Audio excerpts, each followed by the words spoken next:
Today I begin a new life. Today I shed my old skin which hath too long suffered the bruises of failure and the wounds of mediocrity. Today I am born anew, and my birthplace is a vineyard where there is fruit for all.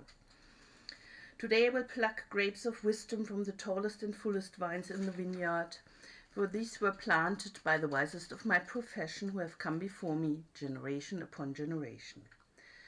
Today I will savor the taste of grapes from these vines, and verily I will swallow the seed of success buried in each, and new life will sprout within me.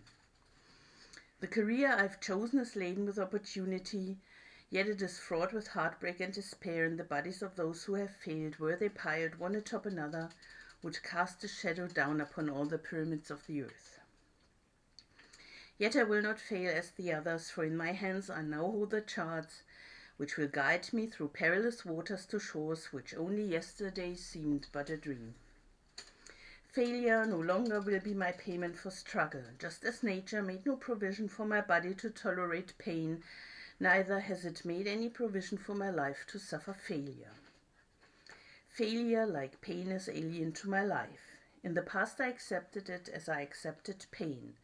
Now I reject it, and I am prepared for wisdom and principles which will guide me out of the shadows into the sunlight of wealth, position and happiness far beyond my most extravagant dreams, until even the golden apples in the garden of Hesperides will seem no more than my just reward. Time teaches all things to him who lives forever, but I have not the luxury of eternity. Yet within my allotted time I must practice the art of patience, for nature acts never in haste. To create the olive, king of all trees, 100 years is required. An onion plant is old in 9 weeks. I have lived as an onion plant. It has not pleased me. Now I would become the greatest of olive trees, and in truth the greatest of salesmen. And how will this be accomplished? For I have neither the knowledge nor the experience to achieve greatness, and already I have stumbled in ignorance and fallen into pools of self-pity.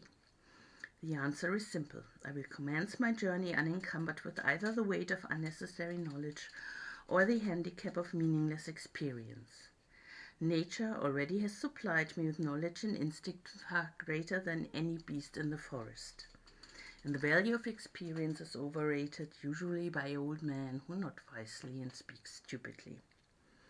In truth, experience teaches thoroughly, yet her course of instruction devours men's years, so the value of her lessons diminishes with the time necessary to acquire her special wisdom.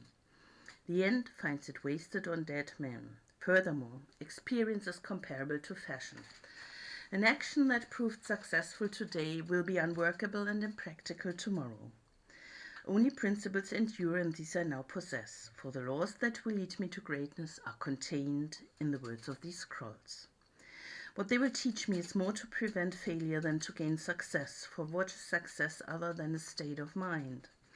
Which too, among 1,000 wise men, will define success in the same words? Yet failure is always described but one way. Failure is man's inability to reach his goals in life, whatever they may be. In truth, the only difference between those who have failed and those who have succeeded lies in the difference of their habits. Good habits are the key to all success. Bad habits are the unlocked door to failure. Thus, the very first law I will obey, which precedeth all others, is, I will form good habits and become their slave. As a child, I was slave to my impulses. Now I'm slave to my habits as are all grown men. I've surrendered my free will to the years of accumulated habits,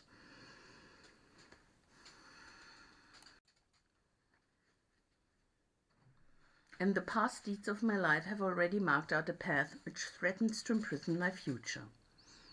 My actions are ruled by appetite, passion, prejudice, greed, love, fear, environment, habit, and the worst of these tyrants is habit. Therefore, if I must be a slave to habit, let me be a slave to good habits.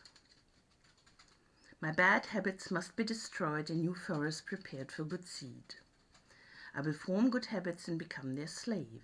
And how will I accomplish this difficult feat? Through these scrolls it will be done, for each scroll contains a principle which will drive a bad habit from my life and replace it with one which will bring me closer to success. For it is another of nature's laws that only a habit can subdue another habit. So in order for these written words to perform their chosen task, I must discipline myself with the first of my new habits, which is as follows. I will read each scroll for 30 days in this prescribed manner before I proceed to the next scroll. First, I will read the words in silence when I arise. Then I will read the words in silence after I have partaken of my midday meal. Last, I will read the words again just before I retire at day's end, and most important on this occasion, I will read the words aloud. On the next day, I will repeat this procedure, and I will continue in like manner for 30 days. Then I will turn to the next scroll and repeat this procedure for another 30 days. I will continue in this manner until I have lived with each scroll for 30 days and my reading has become habit. And what will be accomplished with this habit?